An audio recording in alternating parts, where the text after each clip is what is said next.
Yeah, so when I was in IndyCar, we had right-hand threads on the left side and left-hand threads. I'm sorry, right-hand threads on the left side and left-hand threads on the right side. And the whole purpose of that was when the car was giving torque to the rear axles, that uh, forces would push the lug nuts back and kind of or pretty much just tighten themselves.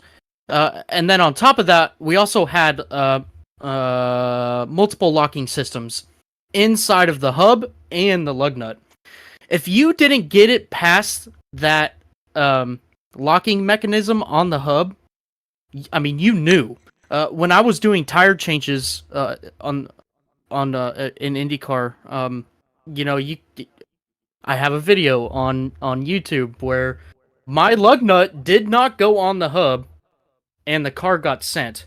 Um, you could see the aftermath of that, but I was sitting there, waving because I knew that the lug nut wasn't on. But there's subtle things like that where in the IndyCar world they're accustomed to, they've developed, and moved on from old issues.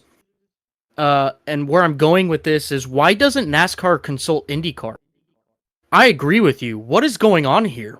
I mean, just we're taking pace laps where they're warming up their tires or hitting the gas, swerving, braking, on all this other stuff, and I'm under the assumption that there are right hand and left hand threads on these cars now. I'm pretty sure I read about it.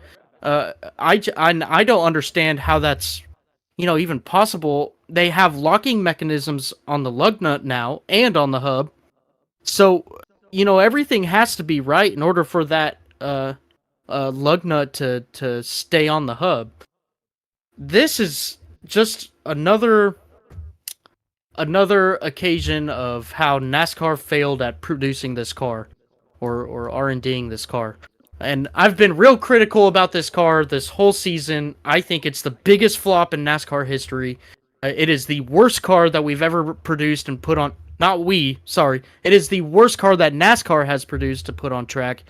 Not only for driver safety, including this, but parts failures, manipulations that are being taken by teams now, and then they're giving out hundreds of thousands of dollars of fines and hundreds of points, and etc., etc. We can go on and on, but yes, this is a very weird situation. I don't even know where to begin on this, and I don't really even have an explanation, to be honest.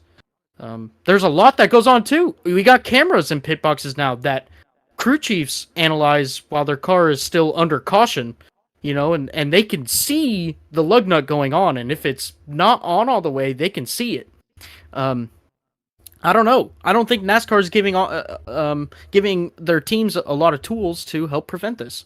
I think this is another self-infliction of a terrible R&D for this car.